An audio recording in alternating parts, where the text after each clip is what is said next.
Drops it to the end zone. Caught. Touchdown. Marvin Harrison Jr. making a huge impact. Here's Edwards with the lane. Donovan Edwards down the sideline. Gets past Ransom. Donovan Edwards. Touchdown, Michigan. This is the CFF Sites Week 8 College Fantasy Football Show. My name is Joe DeSalvo, the voice of the CFF site. And this week, it's a continuation of the conversation we had last week, where we're going to talk college football playoff contenders, pretenders. We're going to talk Heisman hopefuls. Who are the leading candidates for the Heisman? How will that impact college fantasy football, or how has their college fantasy football impact affected their Heisman race? It could go both ways. That's the one thing we love about college fantasy football, is we're a little selfish and we think, that award really goes to players who like to pad their stats. That's what we need for college fantasy football. So we will continue that conversation this week. And then, of course, get into the CFF Sites Discord questions, where there are a number of questions that have come in this week. So, last week's show went a little longer than I anticipated. Going to keep this one a little bit shorter. And of course, going to throw out a few defenses for you guys that are streaming defenses week to week. We are now in weeks 9, weeks 10, two of the most important weeks of the college fantasy football season. If you are in contention for a playoff spot in your head-to-head league. So there's a lot to get to this week. So let's start with just the conversation at the top, the top teams in the country, where, we were thrown a curveball over the weekend. I just go back and listen to last week's show. I was really dead set that UNC would be 9-0 going into their final 3 games of the year, and they get upset by the Virginia Cavaliers. And I'm telling you, I watched that Washington-Arizona State game. And boy, Arizona State had a great game plan for Michael Penix in that Washington offense. And look, instead of going for a field goal late in that game there, they opted to go for the touchdown and threw a pick six, turned the game on its head, and Washington escapes with a narrow victory over Arizona State and avoided disaster there. So let's just talk college football playoffs. And here's the thing that's interesting to me, is that every year we always feel like we've got a grasp on, like, man, these are the top. At this time of the year, we usually have an idea who the top 5 to 7 teams are over the course of the last, weeks 10, 11, 12 into that championship week. Usually get the feeling that there's about 6 teams playing for 4 spots. It feels wide open this year. I mean, look, for as much as I thought North Carolina was a slam dunk to get to 9-0, I mean, I could say the same thing with Georgia, right? But they still do have to play a couple of decent teams on their schedule. I mean, Missouri has put things together. They've got that single loss to LSU. But Georgia right now looks like they're a team that's going to be in it all the way to the end. Michigan undoubtedly looks like a team they're going to be in it all the way to the end. For me, Michigan would be my one right now. Even though Georgia's the defending champs, the way that they've just run through every opponent has just been incredible. So I'd make Michigan my 1, Georgia 2. Florida State's my 3 right now. They're running the gauntlet right now, and I thought that game against Duke would be a tough one for them, and they survived. Got late in the third and pulled away from Duke. Duke's a really good. I like Duke. Remember, Duke has given Notre Dame a loss, so I thought that was an impressive win for Florida State to beat Duke. And then I think, just for the time being, I think that 4 spot goes to Ohio State right now. And I do have some thoughts on that Ohio State-Penn State game, because, look, there's going to be a round robin between Ohio State, Michigan State, and Penn State for that Big Ten spot in the championship game. And while it looks like Michigan's really sitting in a good spot, I thought Penn State would play better against Ohio State. But, and this is a conversation I think we can talk about in college fantasy circles, and that is Drew Aller. I remember our conversation in the beginning of the year. Mike wasn't overly impressed. There were a lot of folks that he knew that was ranking him fairly high, and I think he hit that one on the nose. I came away very unimpressed with Drew Aller. For a quarterback that, look, he may turn things around, and I know he was playing against that Ohio State defense. Just the way, the throws just didn't look like he had that it factor to me. Penn State's been able to flex their muscle, and they've been been able to just out muscle their opponents up until that point, and then they ran to someone that was their equal. And I know a lot of people are banging on Kyle McCord for Ohio State too. Look, Ohio State is very good. I don't think they're as good as they have been in years past. And for anybody that watched that Penn State-Ohio State game, the only difference in that game was the fact Ohio State had Marvin Harrison. I mean, really, if you're McCord, you just have to look for Harrison on every play. He gets separation. All you've got to do is make a half-decent throw. Harrison was single-handedly the reason Ohio State won that game. And thankfully for Ohio State, that scoop and score on that sack got called back because there was the defensive penalty on Harrison. That could have turned that game on its head as well. But Ohio State escapes.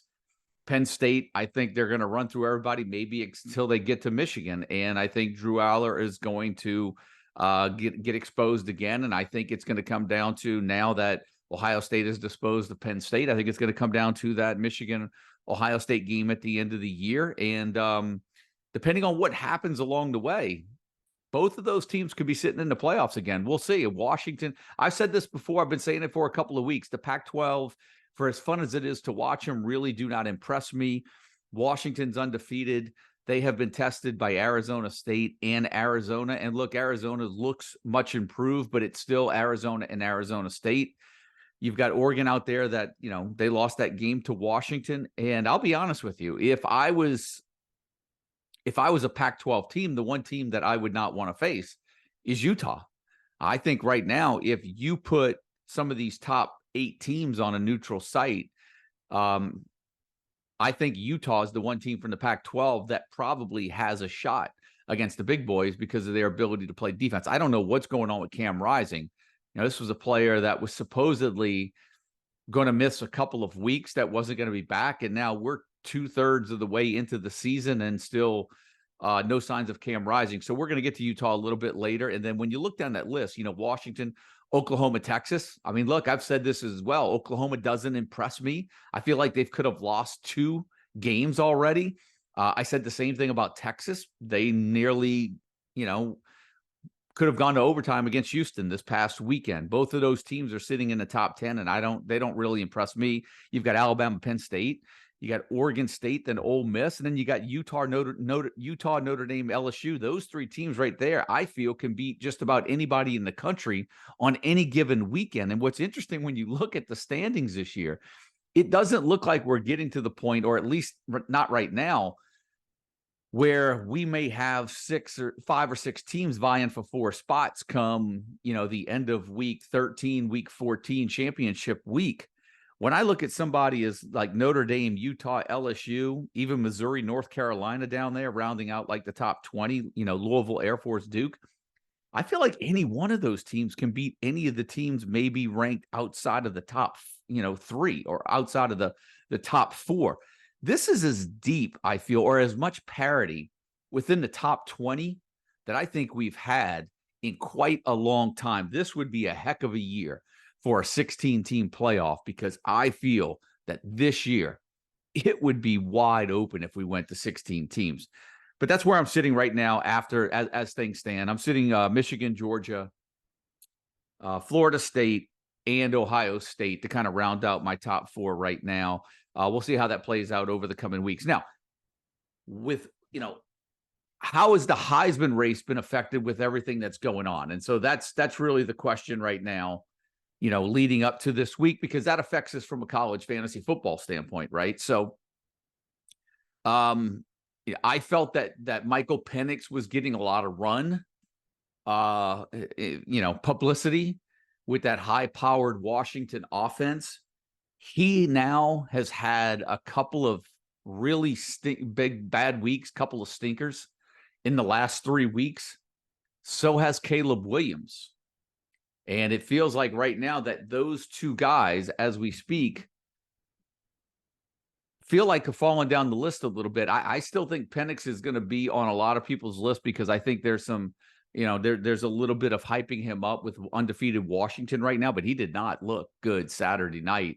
And he has gone two clunkers in the last 3 weeks. So I'm a little concerned for him. Where you look at a guy like Jordan Travis, I think Jordan Travis is going to stay in that conversation because Florida State's going to continue to run the table. When you look at Florida State and how they're winning it 1 week, Keon Coleman's catching a couple of touchdowns. Trey Benson might score a couple of touchdowns every third week or so. But Jordan Travis right now is the glue that's holding that offense together. And I think he's sitting right there with an invite to New York. I think Dillon Gabriel, I mentioned this as well, as long as Oklahoma keeps running the table, I think he's going to continue to be in there. His stats are still very good. Like I said, they could have lost a couple of games, but they're in there. They're undefeated, and he's the quarterback. Much like Florida State, Dillon Gabriel is the guy, right? You've got some receivers making plays. Nick Anderson in there, emerging as a playmaker, producing points, but there's really no stud running back there. Dillon Gabriel, the glue that's holding that Oklahoma offense together. And, I keep coming back to this guy, and I know he had a really stinker of a week 0 game or week 1 game against Florida State. But Jayden Daniels, for me, with LSU, has just been absolutely lights out week in and week out right now. And any of you guys that scooped him up in the beginning of the year and he's your quarterback right now, probably wouldn't argue against that much. That LSU offense has been incredible. This is what I say about, college fantasy football and having those fantasy studs. It's the reason why Caleb Williams has been very good up until just recently, and the reason why Jayden Daniels' numbers are the way they are, and that is LSU's defense has not been great. USC's defense has not been great. He's been able to stay in the game and chunk it around for 4 quarters almost every week. I know he came out early this past week. LSU obliterated Army, but I think he had already thrown, 3 touchdown passes, maybe run for another one before he came out of the game. So Jayden Daniels, for me, Jordan Travis, Jayden Daniels, Dillon Gabriel sitting in my top 3. Michael Penix, I know he might be in some top 3. I just don't feel like he's that good. We'll see what his numbers play out in the end. I think more stock's going to be put into his numbers than actually watching his performance. And then, look, I just think J.J. McCarthy, Blake Corum, Michigan, I just feel like they've been so dominant. I just don't feel like they've really had that chance to really shine. Matter of fact, I'd probably give the edge of McCarthy over Corum right now just because Corum's just kind of a steady 80 yards and a touchdown every week. They don't need him to play 4 quarters. And so, Michigan being so dominant has probably hurt both of those 2 guys in the Heisman conversation. So that's where we stand on that. And of course, I was throwing out names like Drake May, Bo Nix. You've still got outside contenders there. That loss by UNC did not do Drake May any favors. He will still have some big games coming up. But I didn't think that outing did him any favors. And so we'll see, what the conversation looks like. These things are changing on a dime. And we see what one upset can do for the college football playoff race. We also see how, some of these performances affects the Heisman race. I don't want to get too much into the weeds with Penix because I know we've got some questions coming with him in the Discord, so we're going to get there eventually. What I wanted to throw out real quick was, I think there's been a lot of asking you guys try to get the names early in the week for some of you guys hitting the waiver wire and stream defenses. So I with the podcast being now coming on the tail end of the games on the weekend and in the early part of the week, I'll throw you out a few this week. I threw you out a few last week. And, these are for you guys in Power 5 and G5. Like I said, I don't know the depth of your leagues. I don't know if any of these teams are taken. I probably could have made a list of about 12 teams, but I didn't want to assume that everybody was available. But there were 2, 4, 7 of them that really jumps off the page for me that I would be looking at to see if any of these defenses are on the waiver wire this week and see if you could scoop them up if you are streaming defenses. I'd start with Jackson State, even though they're on the road at FIU. That Jackson State defense was very good against Western Kentucky. No reason to think, and they've been solid all year, no reason to think that they wouldn't be a half-decent option on the road against FIU this week. I think you've got to take a look at Texas A&M home against South Carolina. South Carolina couldn't really do much against Missouri. I think A&M being at home could be a difference maker. That would be one I'd take a look at and maybe take a shot. I think Army playing UMass. I think, Army I know they just got obliterated by LSU in Baton Rouge this Saturday night, but UMass a little bit more their cup of tea. Army can shut down some offenses in that level and really keep and grind the clock and turn it into a slow game. I don't know if you're going to get a ton of sacks or turnovers if you have the Army defense, but certainly if you are in a points against, points allowed format only, I think you've got to look at them. I think you also have to look at Miami versus Virginia. I said this last week. I threw out UCLA playing against Stanford just because Stanford had that big game against Colorado. I just thought UCLA was underrated, and I thought the best bet of the week was UCLA -17. UCLA crushed Stanford. I know Virginia's coming off of that upset of North Carolina. I just don't think Virginia's very good. I would play the percentages on that one and think that Miami is a good play against Virginia. I think Minnesota, if they're available, is a solid play against Michigan State. Minnesota just shut down Iowa. I know that it's Iowa, but Michigan State really hasn't shown that they've had much up until this point either. I'd look at them. And then for a couple of G5 names to round things out, I would take a look at UTSA playing East Carolina. East Carolina having all kind of problems on offense right now. UTSA's defense has been fairly decent. And I'd also go with James Madison playing Old Dominion this week. I would expect with James Madison being the number one ranked rushing defense in the country and now ranked, they may be on a roster at this particular point. But if they are not, I think that matchup against Old Dominion is a really sweet one. So there you go. 7 names for you guys, 7 programs, 7 teams for you guys streaming defenses this week in week 9. Good luck to everybody. And then with that being said, let's get straight into the Discord questions. Let me go ahead and tee this up. Questions have been coming in all day from you guys. I really appreciate that. So we're gonna jump right on into it. So here we go. First one, Jarul. This is from John M87 for the podcast. Is Jaleel Farouk even worth keeping on the bench with potential Heisman Dillon Gabriel? Farouk has been horrendous. Also, is this Nick Anderson performance a one-week fluke or the real deal? And must add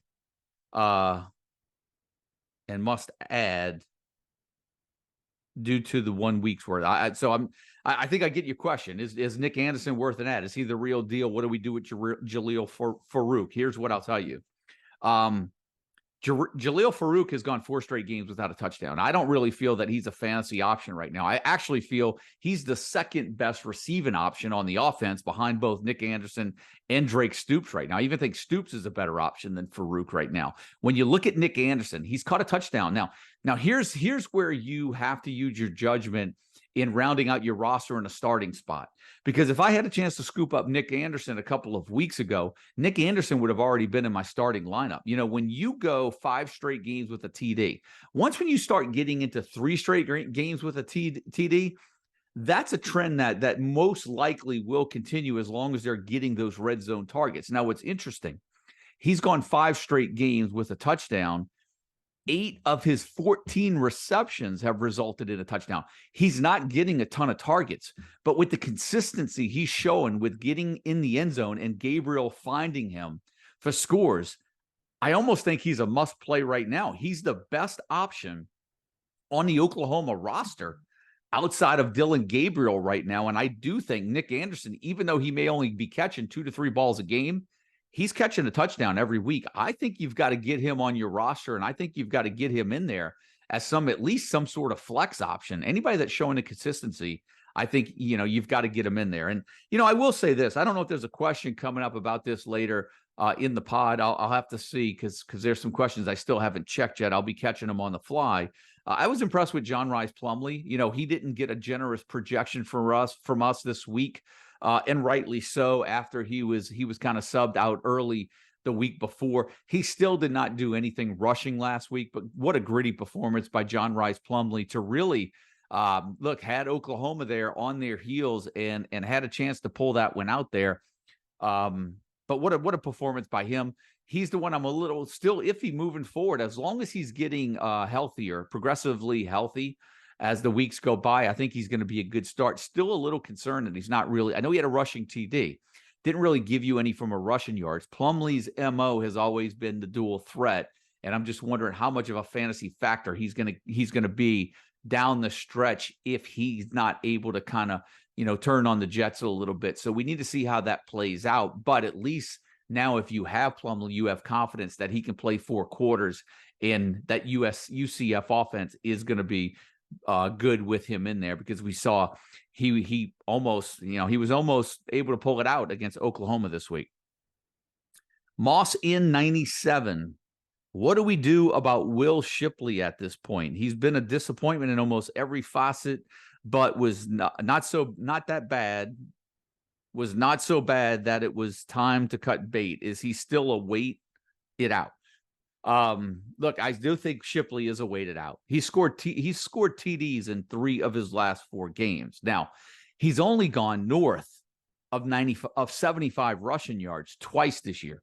So that is concerning, because now on a week-to-week basis, and this is why I think Shipley's still a hold right now, he's just not the player that we thought he was going to be in the preseason. He's not matching last year's touchdown numbers.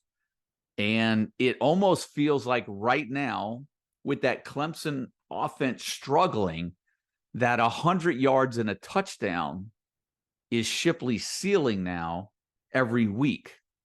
I think that's good enough to hold for sure. I think it's good enough to get in there as a running back 3 spot, maybe even running back 2, depending on the format of your league, or even a flex spot. So I don't think we're jumping ship on Will Shipley. I think we've got to hold him, but it does feel like his ceiling is more 100 yards and a touchdown every week now. And it just doesn't feel like that those multiple score games are going to be there when Clemson straps it up every Saturday now. Let's see. Meeps asks a question. What are some good strategies you might think of for teams left in the 4-1 tournament, specifically the 2 halves tournament? Well, I'm more curious to know if you're the guy that has won the first half of the 2 halves tournament, because at this particular point, if you're alive in any format, you're playing to advance in whichever formats you have remaining. The only person right now who I think has a strategic advantage, if they wanted to have one, would be the winner of the first half tournament in the 2 halves tournament. And I know that sounds complicated for you guys that don't play, and here's why I say that. That person's automatically in the championship game right now. They've at least already won second place in one format. They can shut it down the rest of the year and save the entire player pool list and have as many solid players remaining in that week 13 championship week to build their roster if they decide to shut it down right now. If you're other than that team, you've got to play it week to week and advance in whatever format you're in. And if you're in the running for total points, you've got to do something there too. You've got to build a good roster every week. That's the challenge of the 4-1 league. I know. I think there was I think it was the second half tournament in the 2 halves tournament league where there were 2 teams that were really close, and they were in the top 15 each in scoring. And the team that lost, it was really close, but they wound up beating another team very closely in the head-to-head tournament, I think it was, or it was the other way around. So you never know how these scores. You never know when you're going to play a good team, bad team. That's the beauty of that league. There's just so many different formats. You just got to build that best roster every week. Let the chips fall where they may. And when you get about to this point now, week 9, week 10, that's when you start kind of mapping stuff out. Okay, who do I really need to start kind of maybe saving? Who do I need to go with? What format am I playing for? And remember, at this point of the league, at this point of the season, we are still going to have some names that emerge from injuries or some sleepers. The late season sleepers are always nice. It allows you to kind of, build a solid roster week in and week out in the 4-1 league, and then still have some ammo there at the end. But I think that's the only team that has the advantage right now, and everybody else has to kind of, it's about surviving and advancing in any format that you might be alive in right now. 863 Kane, what are we doing with Jamal Banks? Well, this is a really good question because I think I've been off of Banks now for a couple of weeks. So I think it really depends on the format too. Are you G5? Are you Power 5? Are you, full FBS? I think full FBS, you might have been off of Banks already, depending on, what kind of waiver churn you have. Are you limited on, are you capped out as far as your moves go? And then maybe there's a little bit extra value in Banks in PPR leagues, but his yards per catch just isn't there. Matter of fact, his last 4 games, he's only averaging, I think, 52 yards, receiving yards per game. And for me, that's just not going to cut it. He's gone 4 straight weeks without a touchdown. I think you've got to look at Jamal Banks the way that I was looking at Jaron Brandley a couple of weeks ago, where, I was sitting on Jaron Brandley in a few leagues and I had to bench him. And I missed out on that game a couple of weeks ago where he scored a touchdown. But, when you look at the box score this past weekend, it matches up with what he was doing a couple of weeks ago. So, yeah, not starting him that 1 week did cost me a win in a league in which I played double headers. But had I started him this week, he may have cost me 2 games in that same league. And so, the one thing you're going to look for, and this is why I said it with Anderson and why he's a start and why you have to really consider jumping off of guys like Banks. You have to go with the consistency. Go with the consistency. Take your shots. Roll the dice with the guys that have the great matchups that may have not really turned in that big-time performance yet. Like, for instance, Terry and Stewart over at Bowling Green this past week. I mean, everything on paper suggested that he was going to have a monster week this past week, and he did that. Up until that point, he had only scored 2 touchdowns. He had 3 touchdowns this past weekend in that sweet matchup. I think it was against Akron. He already outdid his TD total for the season just in that one game. So I think you kind of have to play the matchups, and everywhere else up in your lineup, you need consistency. And so that's what I say with Banks. If he's not consistent and you need consistency, then you need to get him out of there and get somebody else in there that can give you a little bit more consistency at that receiver position on a week-to-week basis. D. Merck asks, thoughts on Darius Taylor? Darius Taylor going forward, Minnesota running back Darius Taylor. Great question, because here's what I think about Darius Taylor. When you have a guy that's out, that's missed a couple of games, or he's facing injury, you always want to see them come back and perform before you get him in that lineup. I thought the best thing that could happen for Darius Taylor owners was that he came back in that matchup against Iowa and showed that he was healthy, or at least, really healthy to play. Because, one, you weren't going to start him against Iowa anyway, or more than likely you weren't. Especially with any 50-50 status, you weren't going to start him against that tough Iowa defense. So to see him come back and get that, a decent workload against Iowa in that matchup, now I feel confident saying, okay, I think he's going to be good moving forward. I think you have to feel really good about Darius Taylor moving forward.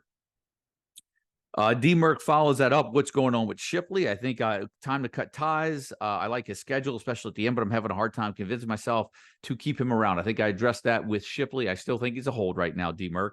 And let's see. Is Johnny Wilson made of glass? Johnny Wilson may indeed he might be made of glass. Again, same thing. You've got to start sticking with the guys that show the consistency. And if he cannot consistently be in that lineup, yeah, he might be a hold for that matchup you may need him with, but you've got to see him healthy. You've got to see him play 4 quarters. And, they more than anybody else are one of those teams that need a roster, there's teams that I talk about this, Georgia with Brock Bowers, just get them healthy. Ohio State, Michigan just needs to stay healthy until they play one another. I'd make the same case with Johnny Wilson right now in Florida State. Florida State doesn't necessarily need him to win games right now, but they'll need him when they get to the ACC championship game in college football playoffs. They need that guy healthy for the end of the year.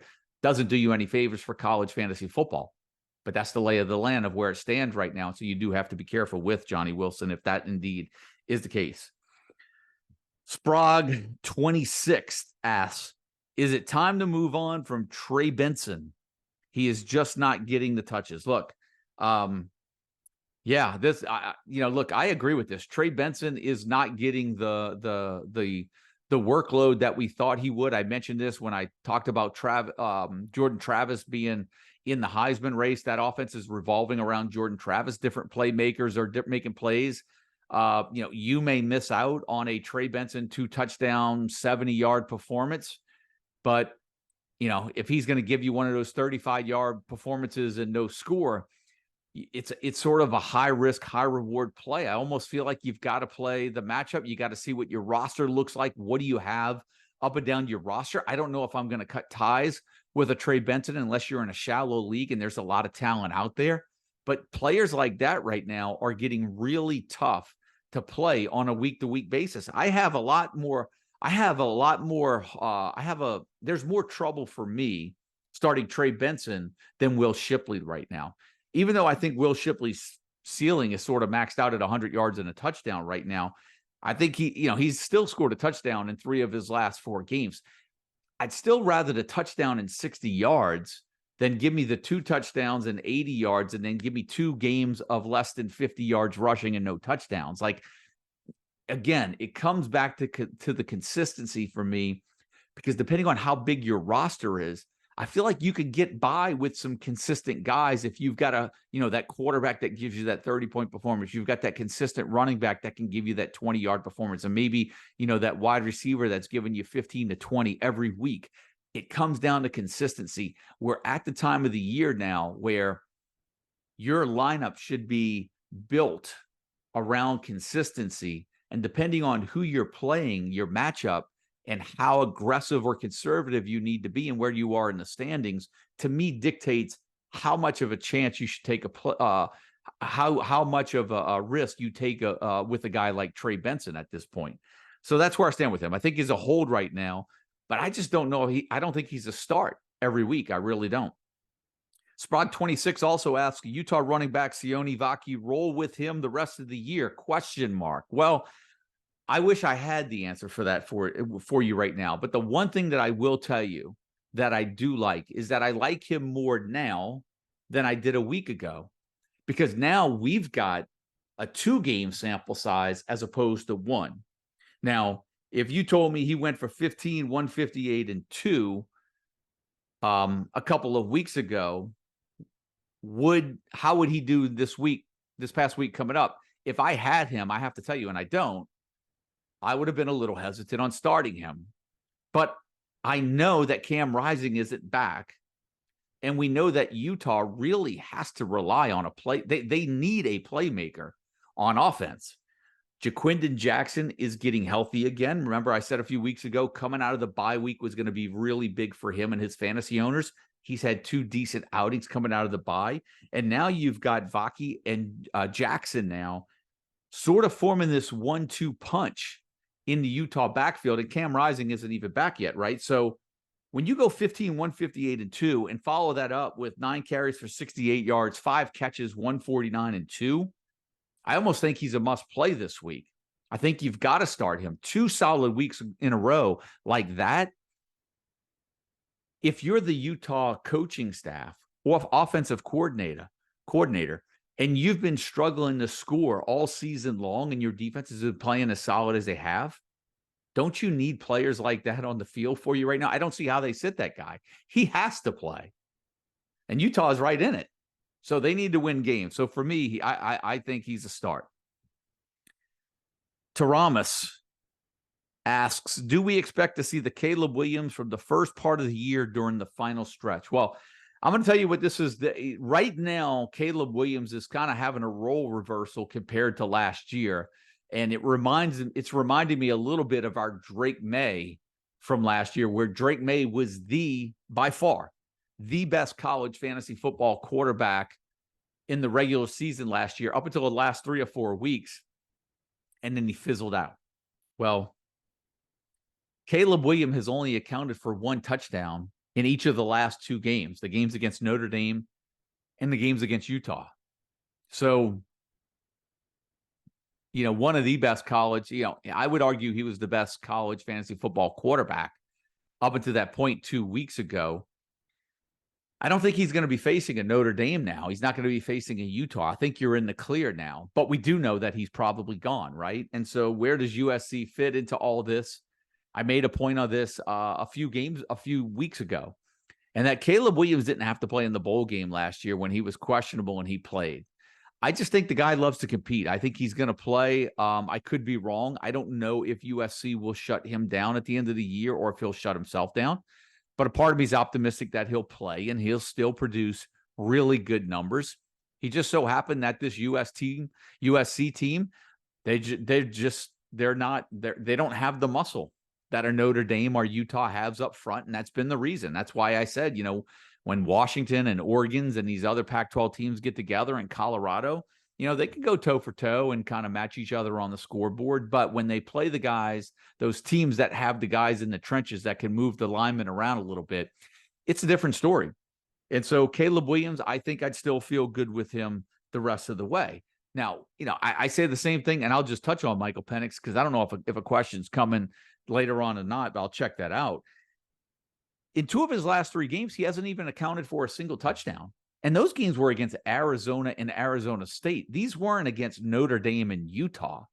So it's really interesting to see what will happen down the line with Washington, because Michael Penix is the one that I'm actually more concerned about than Caleb Williams, because Caleb Williams, I think, could at least tuck it under, give you some decent rushing yards, give you that rushing touchdown, even if he has a bad passing game. And he doesn't have many of those. But Michael Penix struggled against Arizona, and he struggled mightily against Arizona State this past weekend. And Michael Penix is not going to run the ball. So it's all or nothing. It's 400 yards and 4 touchdowns or bust, it seems like, for Michael Penix. And 2 of the last 3 weeks, he's gone bust. And so for the owners of Michael Penix are the ones I'm a little bit more concerned about, I think, than Caleb Williams. Here we go. John M87 asks, what do we make of DJ Giddens? ?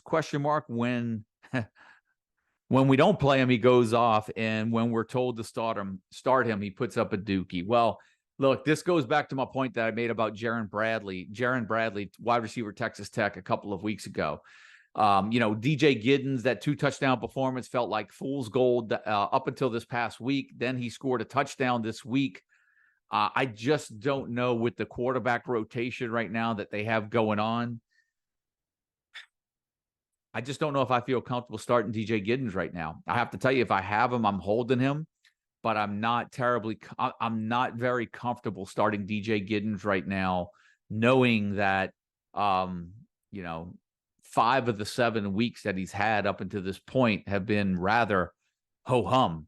And I just, 3 minutes ago was sharing my thoughts about roster building right now. Right now, you need consistency. And my guess is that the teams that are, seesawing between, a Jamal Banks, a DJ Giddens right now, those are the teams that are probably right now on the outside looking in and head-to-head formats for playoffs, because you just haven't gotten the consistency. And that's what you're going to need to try to win some games here down the stretch to get yourself in the fantasy playoffs. Let's see. Any sleeper Maction dudes who will blow up in the next month? Last year, we had Hilaire from Bowling Green. 2 years ago, we had Rudolph from NIU. Anybody you see familiar, similar for this season? Right now, I really don't. And that's what's great about Mac is sometimes these guys come out of nowhere. Maybe the 1 week wonders turn into 3 week wonders in the Mac. I'll tell you this. I was ready to write off Marquez Cooper last week. And I think he went for like 150 and a touchdown this past weekend. And all of a sudden now, you look at that Ball State schedule, they have a bye, but then they get Bowling Green. Not bad. Northern Illinois. Not bad. Kent State. And then Miami of Ohio. I wouldn't write off Marquez Cooper yet after that last game. But, man, I just sat here and was talking about consistency. But, man, we know, if you're willing to – see, that's the thing. When you're rolling the dice and you don't have the consistency – if Marquez Cooper is going to get the workload in the Ball State offense, the odds of him having a really good game, to me, far outweigh the odds of a DJ Giddens, because you got Trayshawn Ward. You've got two quarterbacks now in the rotation that could steal goal line carries and rushing yards away. Marquez Cooper, like, who else does Ball State have? I know they have Kelly, the quarterback, but there are no other running back options in the Ball State backfield. So I'm more likely to roll the dice with Marquez Cooper right now than I am with the DJ Giddens, just because of the situation he's in and the fewer mouths that they have to feed in the Ball State backfield. Bobby Q Sauce asked, if Quinn Ewers is out for even one game, would it make more sense to sit Xavier Worthy? That's going to be your call. It's hard to say. I don't know your roster. I don't know the depth. I don't know the league you're in. I don't know the competition you'll be playing this week. That's going to be a judgment call. I myself have Worthy in a league. I'm not particularly scared of starting him this week if Ewers is out, but it's a very deep league. So, you have to take some of those things into consideration. Is Malik Sherrod going to continue to be the bell cow for Fresno State? I think every indication is that he will continue to be that running back one. Whether or not he gets bell cow volume remains to be seen, but he has gotten it. He has produced when they have given him the ball. And I think right now we have to assume that, he's going to go ahead and get a big volume share in that Fresno State offense as their top back right now. And then his third question, is Jalen Buckley worth holding on to right now? And of course, Buckley made a name for himself at the beginning of the year. Again, MAC player. I think you do have to hold him right now. You never know when you're going to be in that tough spot. You never know when Western Michigan is going to get that Akron on their schedule. Like, you've got to play the schedules into this as well. And usually the MAC schedules haven't really mattered. We've always gone into a Wednesday or Tuesday, Wednesday, Thursday night, and with these totals of 60s and 70s in MAC play, we just haven't seen that this year. Matter of fact, I think I threw out on the rankings this past week some decent plays in the MAC as far as defensive options. There were some teams in there, maybe 2 or 3 ranked in my top 25. Look, that's just the way the MAC is right now. It's just not a very offensive league right now. Ohio hasn't been the offense that we thought that they were going to be. And look, the league's just a little imbalanced right now, and the offenses aren't where they were in years past, and lighten up the scoreboard on a Tuesday, Wednesday, and every Thursday night. So you just got to keep your eye open for those players. And I think Jalen Buckley right now is still a hold, unless you need the roster spot and you're desperate for a playoff spot. All things considered, you have to take that into account. Bedtime 37 asks, do you think Ethan Garbers is the starting quarterback going forward, or will Chip Kelly go back to Moore next week? Look, here's the deal. I loved UCLA last week. I just think UCLA has played a very good schedule up until this point, and I thought that they were in a really good position to throttle Stanford. Stanford coming off of that win over Colorado. I like UCLA a lot. Who knows what Chip Kelly's going to do, but to my point, are you really going to take a chance on that right now? Are you going to go Garbers knowing that maybe he can go back to Moore? I don't know if that's a risk I'm willing to take right now. Would I have Garbers on my roster? Sure, absolutely. You never know what he's going to do. 2 good games in a row, and he might be cemented in there. I just don't know. Like, at this particular point, we are now going into week 9. I can't go off of 1 week just to make every decision. Just what I said with that Vaki from Utah. I was a lot more hesitant to use him this week because I had only seen him for 1 week. Well, now we've got 2 weeks of data on the guy. We've seen him play, and we know Utah needs to win. We know Utah needs the spark on offense. I can't see where the guy doesn't play. For as impressive as the performance was against Stanford for UCLA, I almost feel like they would have done just as well with Moore in the game. So I don't know if I'm going to make that and go out on a limb and say that Garbers is going to stick. But he certainly is the flavor of the week right now, and flavor of the weeks for me scare me. So keep that in mind moving forward. John M. 87. What's Brock Bowers' health status in the coming weeks? Is he definitely out the next 2 to 3 weeks? If so, is Delp the real deal? Look, Brock Bowers, I'm not expecting him back, any earlier than another 2 to 3 weeks. And I don't think Delp is a like for like replacement. So, I mean, look, there's, been playing college fantasy football for way too many years to know that that type of tight end doesn't come around too often. And, is Delp an option in a league that require tight ends? Yes. But I don't smell anything close to what Bowers was giving them. John M. 87 asks, who would you start sit out of the list of running backs in this big week for me with playoff ramifications? Pick 3, Giddens, Estime, Brooks, Judkins, and Martinez. Wow. First of all, I take Giddens out of there. So for me, it goes down to 4, Estime, Brooks, Judkins, Martinez. I'm not looking at the schedule right now. And I don't want to go pull up 4 different schedules right now. I think for me, early edge without looking at the schedule, Estime, Brooks, Judkins, with Martinez sitting in the 4 hole. But I might reevaluate that based on the matchups if I looked at the schedule. But for me, Giddens is the odd man out, at least right now. So for me, I think you've got a decision to pick 3 out of 4 right now going into this week. Good luck, John. JL, let's see. Hammer 1987. In my opinion, there has been a lack of studs at a few positions for a 10 to 12 team leagues. What is your take? I can get on board with that. The one thing that I think more than anything, and look, here's the thing. When you do what we do, Mike and I, we hit some, we lose some, we hit some, we miss some.